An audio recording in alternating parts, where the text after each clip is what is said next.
Nós hoje contamos com a nossa irmã, trabalhadora da Casa Bezerra de Menezes, que vai falar sobre o tema O Amor de Jesus. Jesus esteja contigo, Rosa. Boa tarde, amigos queridos, irmãos. Feliz Natal a todos nós. Uma data com certeza convencionada por nós humanos, mas ainda necessitamos, deste dia para que as nossas reflexões aconteçam mais profundamente, tocados por um sentimento que não sabemos de onde vem, A nossa sensibilidade, como diz o Haroldo, registra a aproximação da esfera crística, e aí então nos sentimos como que crianças, desejando ser felizes simplesmente, Liberamos as alegrias no Natal, abraçamos com facilidade no Natal, quando nós sabemos muito bem que deveríamos ser assim o ano inteiro. Buscando um tema para falar neste mês de dezembro, justamente para festejarmos essa data, encontramos num reformador muito antigo que a gente encontrou lá na nossa casa espírita, que as revistas mais antigas que chegam, eles colocam numa cesta para que as pessoas se sirvam à vontade. E este era de 1940, e aí, procurando nessas revistas, encontrei um texto muito bonito, uma psicografia, Chico Xavier, Emmanuel, Então a gente lê com carinho e achei ela extremamente bonita. E uma pessoa me disse que este texto estava no início de uma obra organizada pela Federação Espírita, que é a junção das obras Pão Nosso, Vinha de Luz, Fonte Viva, Então, como esse texto foi considerado extremamente importante pela profundidade dele, está lá no início de todos os livros, porque os livros que trazem essas obras que citamos, eles são a compilação, dos 4 evangelistas, tem de Lucas, de Mateus, de Marcos, para que a gente possa aproveitar os comentários de Emmanuel. E eu trouxe o texto, então, para a gente fazer uma reflexão conjunta na tarde de hoje. Diz o texto assim: a fidelidade a Deus e a comunhão com o seu amor são virtudes que se completam, mas que se singularizam no quadro das suas legítimas expressões. Por que se singularizam? Pela sua profundidade, pela maneira como abrangem, a fidelidade a Deus e a comunhão com o seu amor, Então são únicos, se singularizam. Job, diz o texto, foi fiel a Deus quando afirmou no torvelinho do seu sofrimento: ainda que me mate, nele confiarei. É uma frase forte, porque quando o desespero nos bate à porta, começamos às vezes a indagar: por que eu, Senhor? Por que comigo, meu Deus? Por que essas coisas estão acontecendo? Quando seria justamente nesta hora que a fidelidade deveria ser única, ser forte, Onde nós tínhamos que saber que se estamos sendo experimentados, alguma razão há de ter. Jesus, diz o texto, comungou de modo perfeito com o amor divino quando acentuou: eu e meu Pai somos um.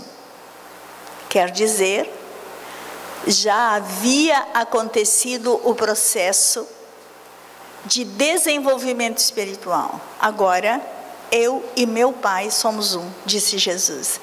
E isso dá uma certeza na representação que Jesus fez do Pai na terra, a maneira como ele viveu. Isso nos ensina que a fidelidade precede a comunhão. é preciso todo o processo de trabalho na fidelidade para que a comunhão aconteça. Então, diz o texto que a fidelidade precede a comunhão verdadeira com a fonte de toda a sabedoria, de toda a misericórdia. As lutas do mundo representam a sagrada oportunidade oferecida ao homem para ser perfeitamente fiel ao Criador. Será que a gente se queixa de alguma coisa? Se é frio, porque está frio. Se é quente, é porque está quente. Se está no norte, queria estar no sul, né? Se está no leste, queria estar no oeste. Essas histórias, a gente está cansada de ouvir, né? E muitas exposições doutrinárias trazem para a gente esses ensinamentos. Só que a gente ouve e parece que a coisa não adentra o nosso eu. Parece que fica na superfície.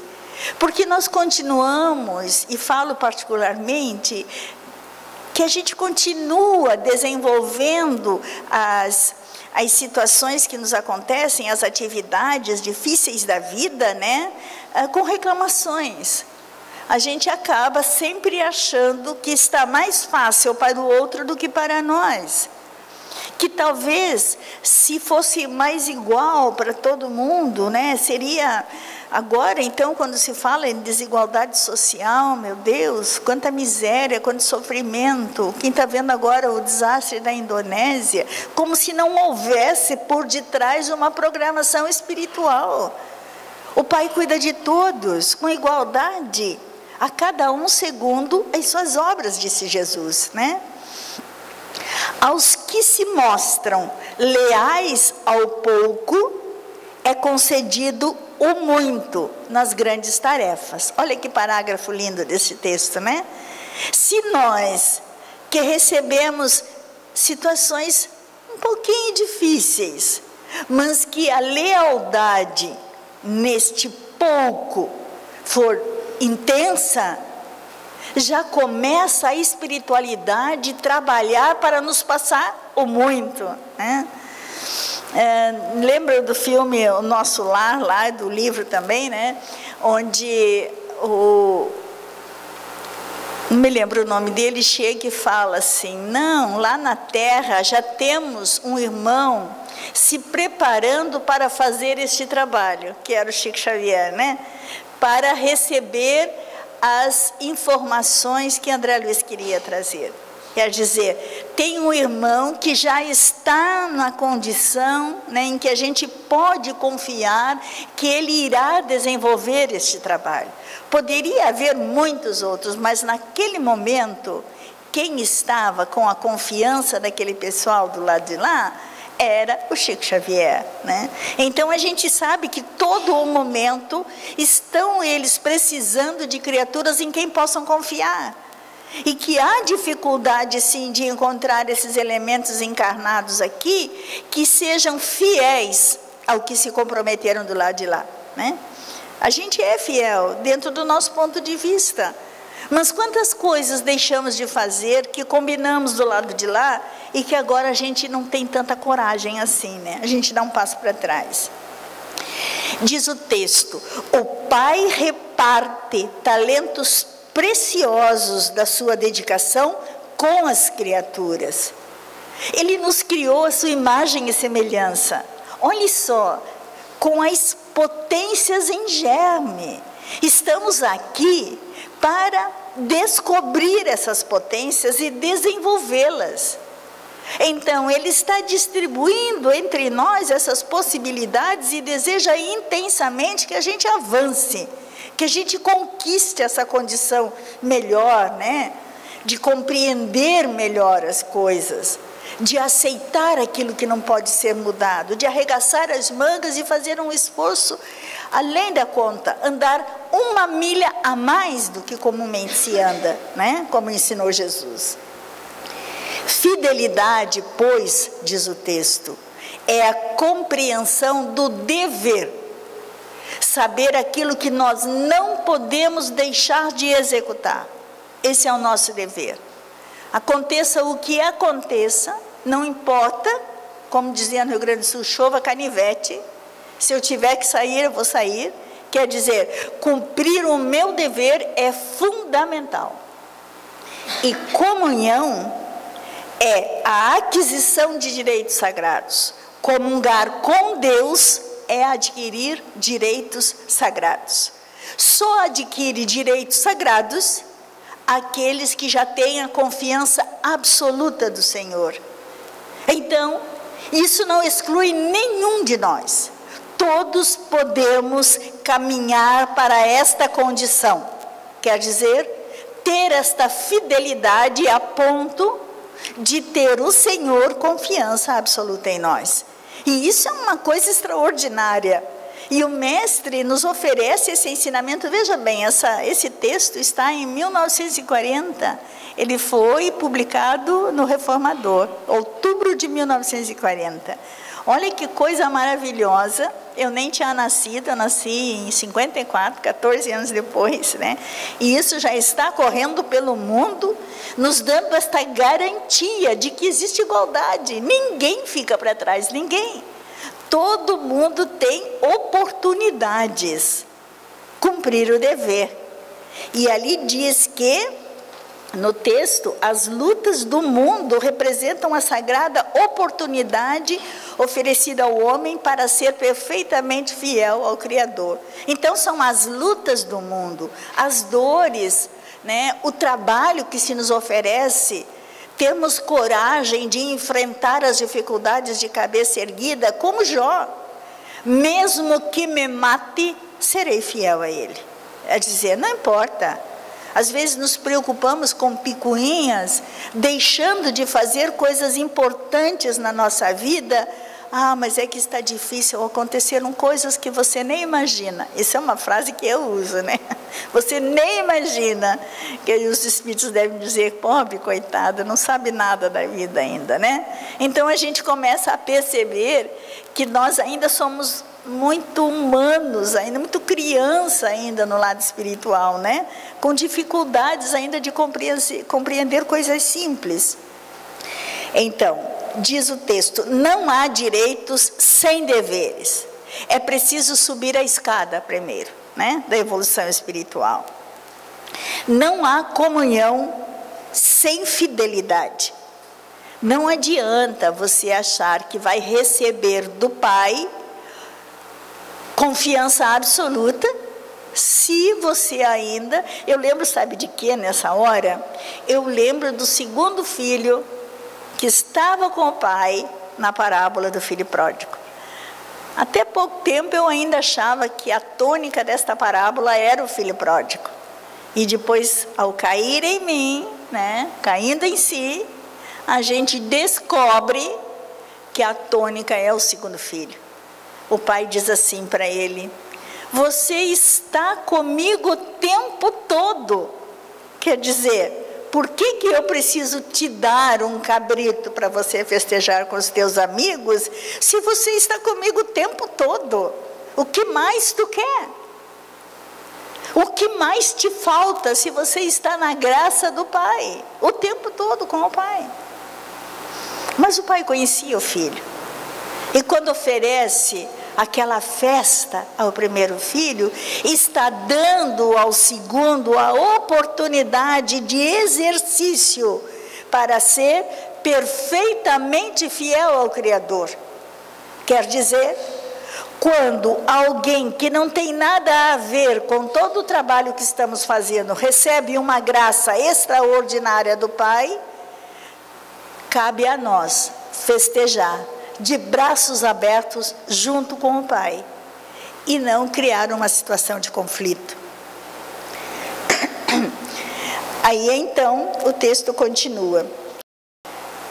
Eis a razão pela qual, para que o homem se integre no recebimento da herança divina,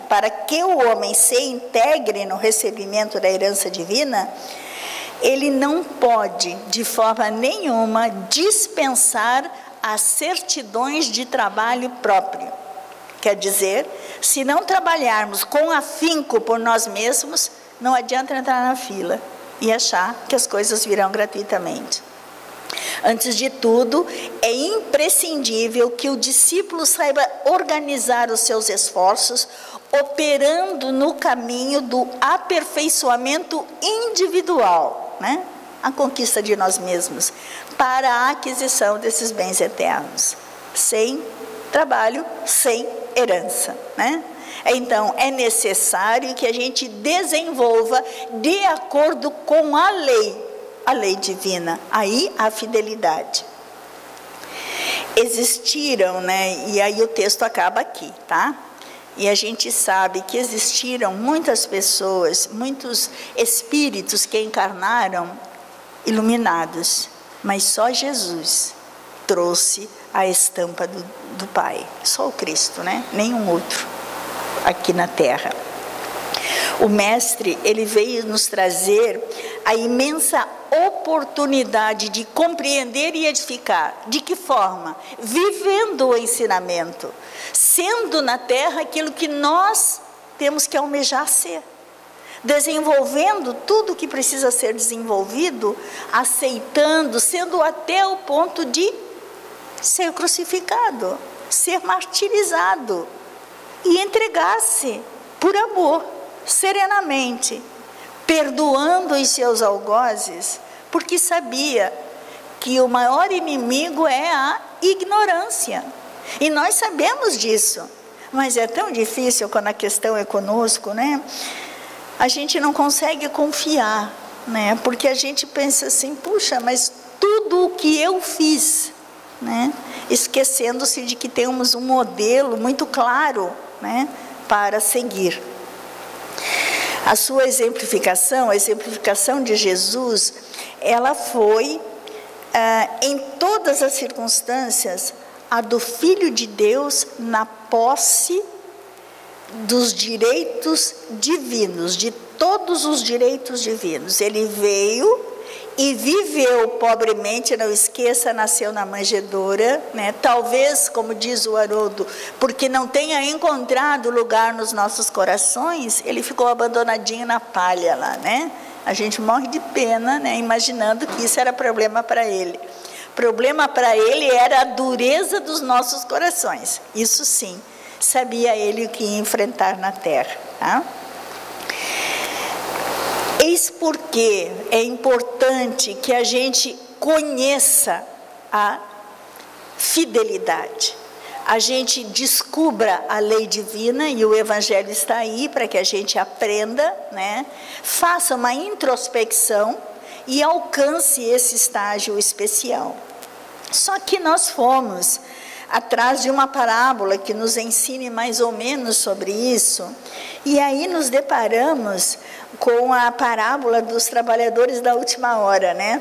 A gente já está careca de ouvir essa história, né? Mas Jesus, ele era extremamente perfeito, né? Quando ele contava as suas histórias, ele agregava simplicidade, né? Num texto muito profundo. Então, para que nós, crianças espirituais, pegássemos esse texto e nos encantássemos com a história, né? E aí depois, no decorrer do nosso crescimento espiritual, né? A gente ia entendendo o que estava nas entrelinhas do texto, né? E aí vai aos poucos se aperfeiçoando, né? É um manancial inesgotável de possibilidades, cada uma das parábolas. E engraçado que tem algumas pessoas que a gente passa essa informação e ela vai pegar a parábola, né? Aí depois ela liga dizendo, Rose, olha só, que lindo isso que eu vi, será que é assim? Aí a gente descobre uma outra visão, aí eu digo, eu posso usar na palestra essa visão que tu estás tendo aí? Porque são infinitas. Sempre que se lê e se pesquisa e se coloca, né, na condição de filho de Deus, disposto realmente a compreender, vem uma visão nova. Então nós pensamos que isso é amor. Por isso coloquei o título da palestra, O Amor de Cristo. Porque ele tomou um cuidado todo especial nesta vinda à Terra. Ele queria deixar registrado tudo, queria que nós crescêssemos. Imagine ele como irmão mais velho, o quanto não está nos esperando. Eu encontrei num texto do livro Porquê, Leon Denis, O Porquê da Vida. Se vocês tiverem oportunidade, na biblioteca deve ter. Nesse livro, O Porquê da Vida, tem uma psicografia de 1700 e pouco, não tinha doutrina espírita, o Consolador não estava aqui. E aí, então, este livro traz esta coisa extraordinária, que é um espírito que tinha um grande amigo encarnado na Terra, e ele arranja um médium, ele descobre um médium, que depois foi bastante considerado, né? Para esse médium receber o que ele queria contar para o amigo. Então ele encontra o médium e passa uma carta para que esse amigo saiba o que está acontecendo com ele. Sabe o que estava acontecendo com ele? Ele tinha já desenvolvido a fidelidade. Ele tinha trabalhado intensamente no seu aprimoramento espiritual.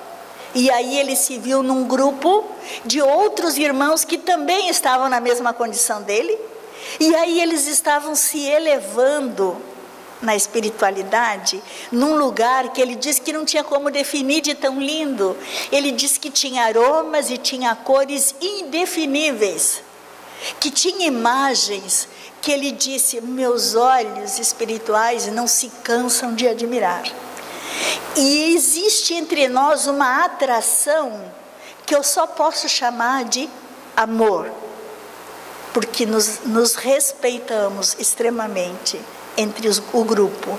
E aí eles encontravam nessa jornada deles anjos, cada anjo numa condição que parecia mais elevada, mais brilhante, mais sublime, de voz suave. E quando o terceiro anjo diz para eles assim, vocês já estão em condições, que eles queriam ver o amor intenso, o amor verdadeiro, que seria no caso Jesus. Aí o anjo avisa, vocês já estão em condições agora de encontrar este amor verdadeiro. E daí eles ouvem uma voz que ele disse que não tem como definir, onde o amor verdadeiro diz, ser bem-vindos, queridos da minha alma. Ele fala assim, sabe? Ele vem com todo o carinho e convida eles para virem para ele, né? Porque são os irmãos mais novos chegando perto dele, né? E aí olha o que ele faz, ele abraça demoradamente um por um daquelas criaturas. E isso é uma coisa extraordinária, porque a gente começa a imaginar tudo tão difícil, tudo tão distante, né? Tudo tão complicado, mas saber que nós um dia vamos ter esta oportunidade de conviver e de comungar com o Cristo, com a presença do Cristo, se nós tomarmos essa atitude de ir para dentro de nós mesmos, né? Fazer a limpeza para sermos fiéis, definitivamente ter esta fidelidade, nós vamos sim comungar com o amor maior. E isso é uma coisa maravilhosa. A parábola dos trabalhadores da última hora fala que o senhor da vinha sai logo de madrugadinha para conquistar trabalhadores para sua vinha, para contratar, e os contrata na primeira hora, e eles vão trabalhar na vinha mediante a 1 denário por dia. Só que às 9 horas, né, ou à sexta hora, né, vamos falar no nosso horário que é mais fácil de entender, na segunda hora os trabalhadores estão na praça e novamente aparece o vinhateiro para pedir aos trabalhadores, se eles não estão fazendo nada, se não querem ir para a vinha dele, que ele vai pagar o que é justo. E os trabalhadores, a segunda turma vai trabalhar na vinha. Já foi uma de madrugada, agora na segunda hora vai esse. Na terceira e última hora, ele volta na praça e contrata outros trabalhadores que lá estão. Chega lá e pergunta, o que estão fazendo aqui? Ah, nós estamos aqui porque ninguém nos contratou. Ele disse, pois então eu estou contratando agora, vamos trabalhar na minha vinha, mas não promete nenhum salário. Os primeiros receberiam 1 hora por dia de trabalho, o segundo receberiam aquilo que era justo. Mas os da última hora são simplesmente convidados, vão se querem. E o que é estar na praça esperando quem os contrate? Se a parábola do trabalhador da vinha é a conquista do reino de Deus, como diz, o reino dos céus é semelhante ao homem que saiu ao raiar do dia, é semelhante. Então estamos falando da conquista do reino de Deus nos nossos corações. Se é isso, estar na praça para receber alguém que nos contrate, quer dizer que nós já estamos prontos para isso. Nós já estamos maduros para o trabalho. O fato de estarmos aqui hoje, não estarmos lá na praia, nesse sol maravilhoso, está dizendo para cada um de nós que nós estamos prontos para trabalhar. Se nós não formos nessa conquista do reino de Deus dentro de nós mesmos, se não formos seguir a lei do Pai fielmente, nós vamos ter que responder por isso. Porque nós não temos mais a ignorância nos atacando, que podia dizer, não, mas eu não sabia. Então agora nós já sabemos, tanto que nós estamos na praça esperando. Não importa quando ele vem quando precisa. E se ele está sempre precisando de mais, é sinal que pode ser que os primeiros e os segundos que foram, não ainda apresentaram um trabalho suficiente que faça com que ele não precise mais voltar na praça, não é verdade? Isso está implícito na história. Mas também é necessário que a gente veja bem. Nós somos os trabalhadores da última hora, dizem os Espíritos, né? Será que nós vamos ter a mesma capacidade, mesma disponibilidade do que os trabalhadores da última hora do tempo de Moisés? Do que os trabalhadores da última hora do tempo de Jesus? Nós somos os trabalhadores da última hora do tempo do Consolador. Então, será que nós estamos preparados para fazer, vamos dizer assim, a limpeza do solo, arrancando as raízes, ou só estamos capinando por cima, levinho, né? Lá atrás já está crescendo graminha e a gente nem está prestando atenção. E o senhor da vinha vem e dá uma olhadinha e diz, vou ter que contratar mais gente, que o serviço não está sendo bem feito, né? Então, nós estamos sendo agora avaliados. É nesta hora que a fidelidade está sendo aplicada, né? Se estamos realmente cumprindo o nosso dever. Não existe a comunhão sem a fidelidade, está no texto bem claro. Então, que Jesus nos abençoe, que nos ilumine e que nos dê coragem para que, a partir deste momento especial em que os nossos corações mais sensibilizados pela aproximação do Mestre Jesus nesses dias, né, que a humanidade comemora, a gente possa dizer, Senhor, me ajude a ser fiel como Tu fostes. Queremos o Teu abraço, como aqueles companheiros que a gente viu agora há pouco. Então, que Jesus nos abençoe, que nos ilumine cada vez mais. Que assim seja.